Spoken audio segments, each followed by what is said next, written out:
Speak to my dear brother, Kenneth Okonkwo, whom I dearly, dearly appreciate and respect. I've not been a person that is into politics.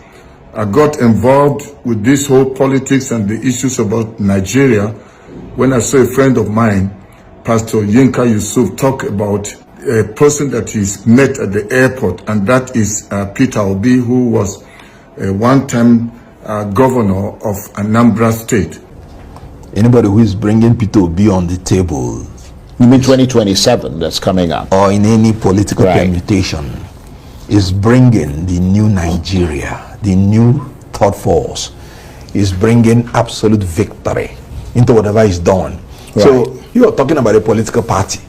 We are talking about, when you come to election, you talk about candidates. Peter Obi electrified Labour Party. Peter Obi has no business to lose sleep about whatever is happening in any political party.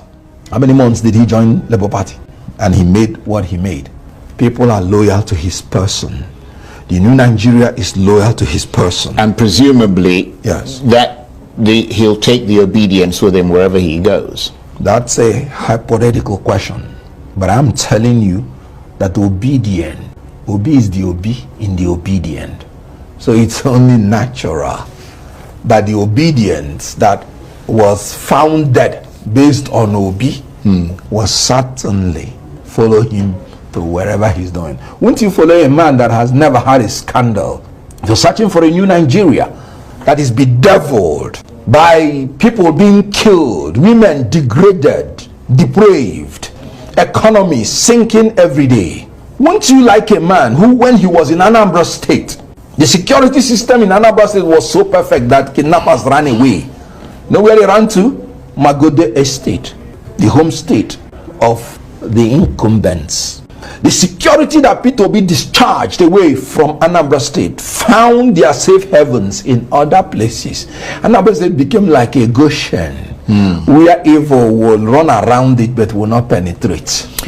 And Yinka also is not somebody who really likes politics and politicians because of the corruption, being a man who is upright and a person who believes in integrity. So he's never paid homage to any politician. There was an occasion where he was traveling and he had a team of protocol that helped him to the airport.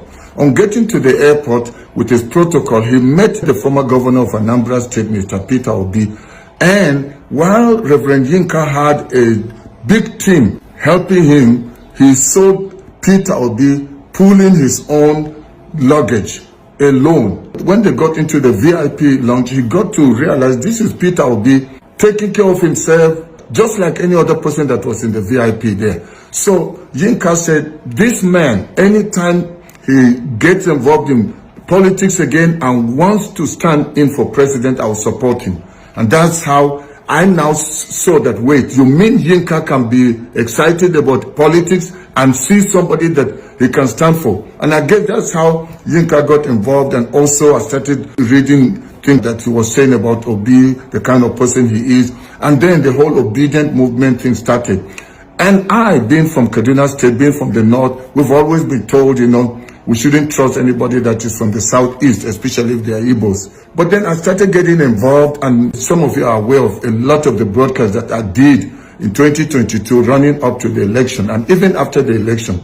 And it was so sad that the election was stolen in plain sight.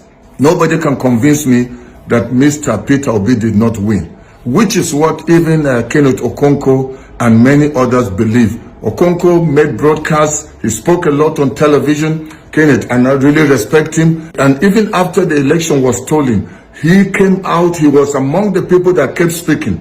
The challenges that happened in Labour Party, Kenneth Okonkwo stood in. But somewhere along the way, I think some things happened that he had to step aside, and currently not really supporting Peter Obi, and is back to supporting Atiku. However, I just want to make a special call to you, Mr. Kenneth Okonkwo, that looking at what has happened in Nigeria, it's not just about grabbing power from Tinubu and the APC. Let's be very frank. I am from Kaduna State. Since 1999, we've never had somebody from the southeast. And since you can see that this man, Peter Obi, has what it takes. I think all of us should really support him. Even if it's just one term, let's give it a try. I still believe that among all the candidates, whether it is APC, PDP, Labour Party, or let's talk about the current coalition, Peter Obi still stands above them all. The idea of Atiku, somebody that has tried about 6 times, this will be the 7th time, it will be shooting ourselves in the foot. I know you are a lawyer and you're a very smart person. You've got your views, and I'm not trying to change you or police you. You've got your right. However, I think your current stand on supporting Atiku is not wise. If they were going to allow an open primary, I can tell you, Atiku will never even get 20%. Let them try it. They should try an open primary where the people are allowed, not only the obedient, but let Nigerians that support this new ADC that has been formed, let the general public be allowed, not just a few people that are selected. You know Atiku. You know what they have done in the past. He's just going to buy the delegates. They're going to use money, and you know, principal, that you also have supported, that you have stood with, is not going to put in money there. And if people have to pay to get the ticket, the process is already flawed. Let's know who will deliver the goods, who will help Nigeria, the new Nigeria, Mr. Kenneth, that you're advocating for. Let's give Peter Obi a chance. I'm not trying to police you. I'm just saying my honest opinion is that something has to change. I really respect you, Mr. Kenneth. Your support for Atiku, I don't see this as something that is in the best interest of Nigeria this time. I feel that deep down in your heart, you truly know who has what it takes to change Nigeria. You know who has character, capacity, vision, and the know-how to bring about change in this Nigeria and this current situation that we're facing.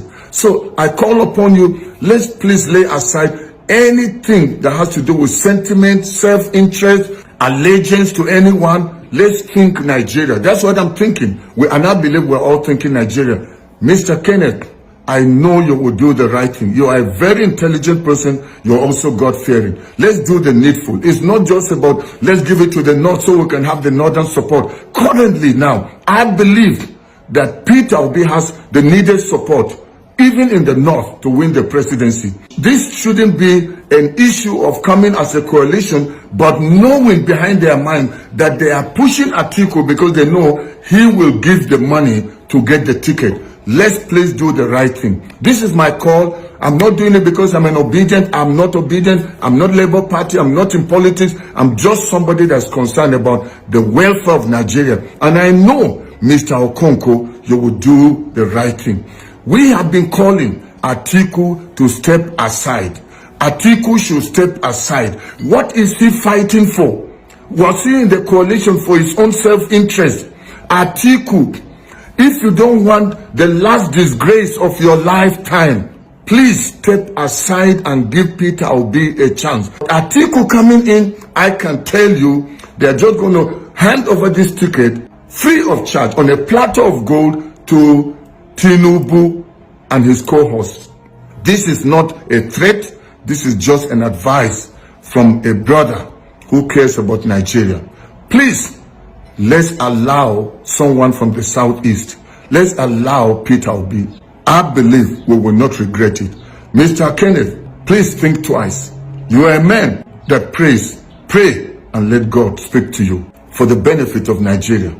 Thank you for heeding this advice, and not just to Mr. Kenneth Okonkwo, but other Nigerians. Please, let's keep aside other interests or sentiments, whether my tribe, I'm from the North, my religion, all those things have not helped Nigeria. This is the time that we must forget our own personal interests and think about Nigeria. And I'm very convinced that with Peter Obi, giving him a chance, we will never regret. Kenneth Okonkwo, my brother, recently said that he would support a candidate from the northern part of Nigeria to compete against Tinubu, that a southerner would not be able to defeat Tinubu. That has got to be one of the most ludicrous, most unreasonable thing I've heard in my life as of today. I mean, the first time I read that, I thought, okay, maybe he was joking. But you see, I haven't really made any statement, like any strong statement on the whole coalition thing, even though I spoke about whatever is happening there several months ago. I knew stuff like this would happen. I knew we were headed in this direction. But for someone to come out and say that the only way that Tinubu, a Southerner, is defeated is by the North floating a Northern candidate through the coalition. Now, just for people who may not understand, okay, this is typical Nigerian politics. Let me explain to you. In Nigeria, we have this gentleman agreement that allows for the North and the South to take turns in the leadership of the nation. And each turn comprises of an 8-year back-to-back leadership of 4 year per term each, right? And so it's pretty much cast on stone. A Northerner or Northerners take 8 years to rule Nigeria. And then after that, Southerners get to do their own 8-year term. Buhari finished the 8-year term of the Northerners, and Tinubu is now doing that of the Southerners. And please help me understand this if you can. How is it possible that Northerners in this new coalition are going to suddenly bring out a Northerner and tell the Northerner to be the candidate to compete against Tinubu, knowing fully well that the next 6 years belongs to the South?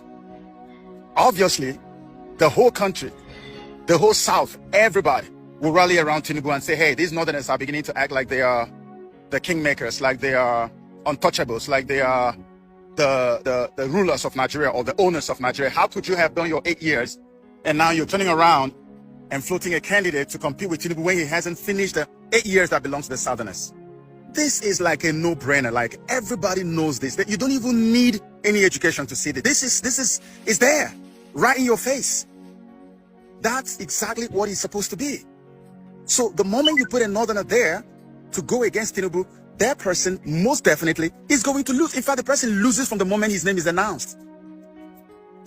If you want to ever take Tinubu out of office, if that is the mission, it has to be a Southerner who has clout, who has some serious following, who is formidable, who is going to be able to actually rally the crowd to get him out. Because then you're going to get the support of other Southerners, get the support of Northerners who are probably going to get into an agreement with that Southerner and say, hey, when you were done with your 4 years, make sure you return power to the North so we can now start our own new term of 8 years. Because that's going to be their own turn again when this next 4 years is done. So it's not going to be executed by a Northerner. That is bullying. That's what Kenneth is basically advocating for. You cannot bring a Northerner and think you're going to win Tinubu. The moment the person's name is announced, Tinubu has won already. So I don't know where this is coming from.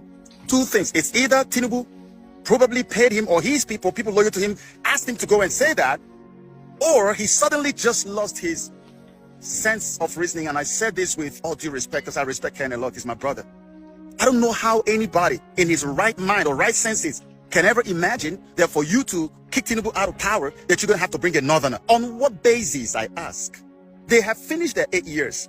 This 8 years that Tinubu is now in the process of finishing, okay, which he has to finish the first term and then go to the second term, it belongs to the Southerners. It is our field to play in. No Northerner is allowed to play in those 8 years. So you have to get a Southerner who has what it takes to unseat Tinubu before you can get Tinubu out of that place. That's the way it is. I'm not saying anything new. This is what we all know. Unfortunately, my brother thinks otherwise, and I don't know why. Maybe the rumors are true that he probably was paid to do that. I'm not really saying it, but I'm saying maybe, or maybe not. I don't know, but this doesn't make sense to me. So yeah, so I am not ready yet to jump into the coalition politics. If you haven't seen my video on what is happening now, I made it about 2 months ago. Go to Joseph Okechukwu on YouTube and you can see it and watch it and understand. All right, I explained all of this. I knew it will happen. This issue of zoning, is zoning constitutional? Is it enshrined into the Nigeria constitution anywhere that I don't know? Or is it just a verbal and mutual agreement by some persons that this is how we'll be sharing the country's hierarchy? or power rotation. If it was by some persons, why is it not going round? Why is it there not going round? Nigeria currently has 6 geopolitical zones, and there are a whole lot of these zones that have never ever tested power since inception. So what do you say about that? I watch the TV most time. I see some politicians or some political analysts saying, yes, if it has already been in the south, let it go to the north. Is the zone is supposed to be just between north and south? For goodness sake, is it not 6 geopolitical zones? If it is leaving northeast, what stops it from going to northwest? At least the zone has changed. But the only thing we hear is it is between the north and the south. Are you classifying the 3 geopolitical zone in the north as one, and then the 3 geopolitical zone in the south as one? And if you are classifying the 3 geopolitical zone in the north as one, why will one of those geopolitical zones continuously produce the president against the other 2? Isn't that madness? And then when you come to the south, it is only the southwest. Isn't that crazy? It was by accident that it came to the south-south. Through, in the regime of Goodluck Jonathan.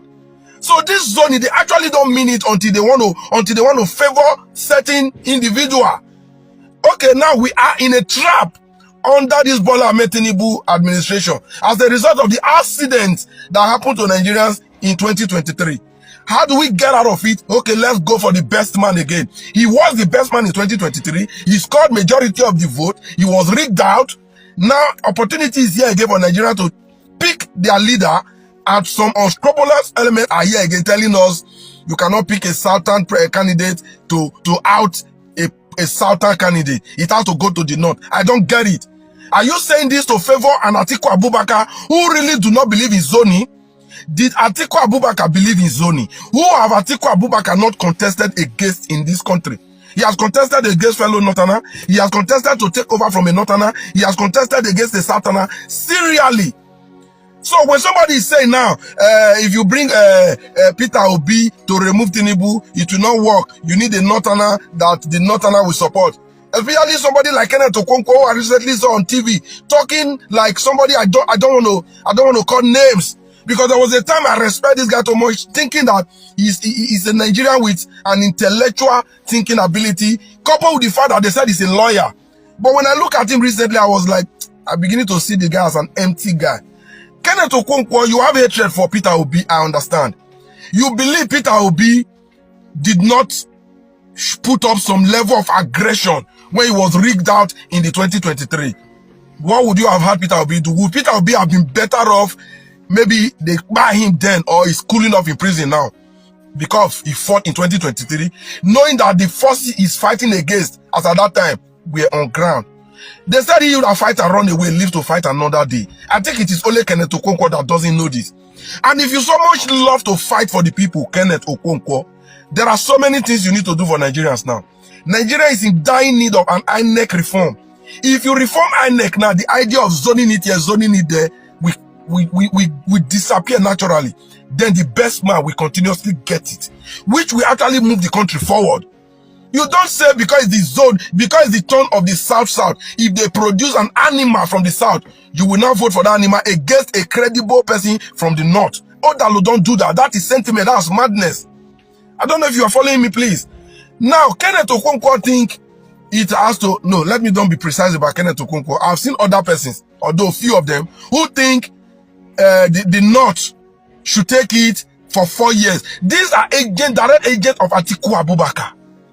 Atiku Abubakar has been contesting against the northern candidate, against Atiku Abubakar that wanted to take over from Buhari. Did he believe in zoning? So please, you see this 2027 general election, let nobody tell me about zoning. Even if you want to talk about zoning, power can leave southwest and go to the southeast. A geopolitical zone has changed. I think that's what I refer to as zoning. Now, let me draw this to our knowledge, for those that may not know. The north has 3 geopolitical zones: the south, the northwest, the northeast, and the north central. For the past 16 years, only the northwest have produced 2 presidents in the likes of the late Musa Yar'Adua and the immediate past president Muhammadu Buhari. These 2 people which means Katsina State has produced president for 10 years in the past 18 years. Where is the Zoni there? Who does the Zoni favor there? When Muhammadu Buhari was brought on board, he was brought in as the best man for the job. That was how they clamor say Buhari, and he won. Nobody cared about Zoni. Atiku Abubakar contested against Buhari, contested against Tinubu. Who has he not contested against? No, tell me. So please, Peter Obi should be the man. If the North say they're not going to support him because he's from the South, then we know the country is no longer one. If it is not all about giving it to the best man, then we are just not ready yet. I think that's my main point this morning. Nigeria need an INEC reform. And Kenneth Okonkwo would not sit on the studio. The big politicians would not sit on the studio to talk about it. If you want Nigeria to protest now, anybody that mean well for Nigeria now, that truly want to protest, that truly want to lead a genuine protest, lead a protest to INEC, lead a protest to the National Assembly, as Randy Peter has been calling for. And Kenneth Okonkwo, come and lead this protest. That thing you've criticized Obi for that is too weak. Kenneth Okonkwo, I'm calling you and I will tag you on this video. Lead a protest now to the National Assembly to pass a bill to reform INEC. I think that's what Nigeria needs. If Nigeria have a system that works, we won't be here talking about zoning, who should get it and who shouldn't get it. It should be dependent on the people. It should be decided on the ballot. But because we have people now who are political slaves to one godfather, you believe one man somewhere can decide where he go. You believe some person somewhere can decide where it go. Based on that, you just want to dance to their tune. If we have a system that works, should we be talking about this rubbish? Eh? So this is something that get me really annoyed. I was like, what kind of rubbish is that? For how long are we going to continue on this route? We don't need powerful individuals to decide the fate of the country. We need a working system. And Nigerians should be asking for this. And whatever it takes to get it should be applied, no matter what it's going to cost. So I hope Kenneth Okonkwo and his likes will champion this henceforth and stop telling us, and stop giving us a very wrong and fake permutations. If somebody's dollar has got into your pocket, just tell us and we will understand. It's as simple as that.